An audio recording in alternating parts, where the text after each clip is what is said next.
Godzilla adalah raja dari semua monster yang ada di Monsterverse. Pada awal kemunculannya, dia bahkan sempat dianggap sebagai ancaman. Namun, seiring berjalannya waktu, semua orang akhirnya tahu kalau Godzilla memang mempunyai potensi untuk menjadi sang penjaga bumi yang akan selalu muncul dari kedalaman lautan untuk melawan agresor yang mengancam keseimbangan alam.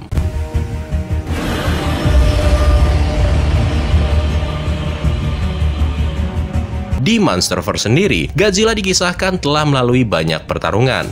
Beberapa di antaranya bahkan hampir membuat si Raja Monster kehilangan nyawanya. Nah, salah satu pertarungan yang bisa dibilang sangat epik adalah ketika dia berhadapan dengan King Ghidorah. Pada saat itu, Godzilla dan Ghidorah harus saling berhadapan sebanyak 3 kali. Antartika, Teluk Meksiko, dan juga di kota Boston, Amerika.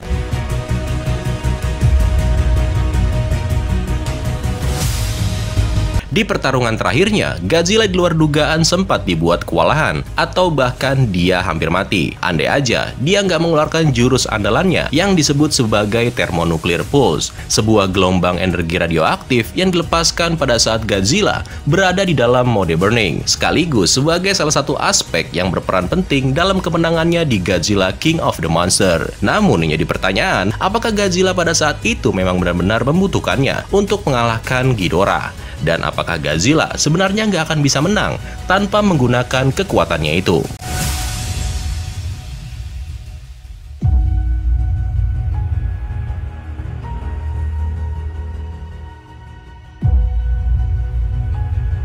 Dalam pertarungan terakhir melawan Ghidorah, Titan berkepala 3 itu nyaris menghabisi Godzilla, di mana hal tersebut merupakan tanda kalau dia memang membutuhkan kemampuannya itu untuk memenangkan pertarungan melawan Ghidorah. Nah, berarti nggak bisa menang dong kalau nggak ada tambahan kemampuan itu. Nggak juga cuy. Godzilla pernah mengalahkan Ghidorah dalam beberapa kesempatan. Dalam pertemuan setelah Ghidorah dibangkitkan, Godzilla lebih memiliki peluang untuk bisa memenangkan pertarungan tersebut.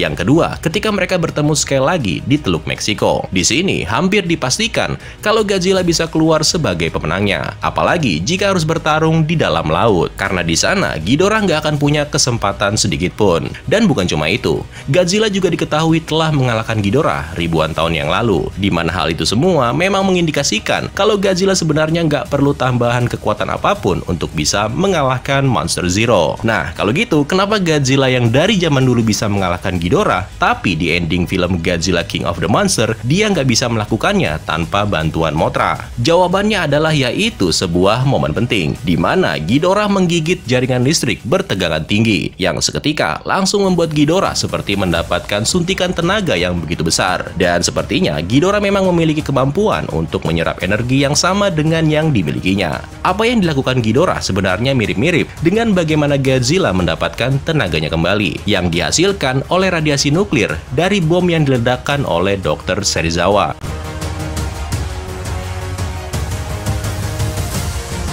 Dan meskipun setelah itu kekuatan Godzilla bisa dipulihkan kembali, namun karena energi yang diserap Ghidorah dari jaringan listrik begitu besar, maka dia pun dengan mudah bisa mengalahkannya. Nah, seandainya pada saat itu Ghidorah nggak menyerap energi listrik, kemungkinan Godzilla akan menang tanpa perlu mengorbankan Mothra. Tapi karena udah terjadi, Godzilla membutuhkan peningkatan selanjutnya dari sekedar mendapatkan radiasi nuklir, di mana untungnya Mothra rela mengorbankan diri demi menahan kelebihan radiasi yang ada di dalam tubuh Godzilla, sekaligus menjadi penyalur untuk mengantarkan kekuatan tersebut keluar dari tubuhnya. Karena kalau Mothra nggak mengorbankan dirinya, maka bisa dipastikan Godzilla akan hancur oleh ledakan termonuklir. Nah, bentuk yang seperti itu sebenarnya memang sudah ada di Godzilla era Heisei yang terjadi di film Godzilla vs Destoroyah. Pada saat itu, Godzilla juga mengalami kelebihan energi nuklir, di mana Godzilla mulai meleleh dan menghasilkan penampilan yang berapi-api, sebagai perwujudan dari yang namanya Burning Godzilla, dan menjadikannya lebih kuat dari sebelumnya. Tapi karena nggak ada penyalur untuk melepaskan kekuatannya seperti yang ada di Monsterverse, maka endingnya pun berbeda.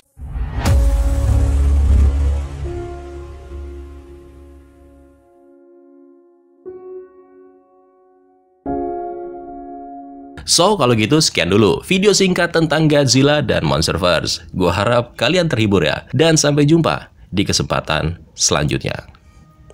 Ciao.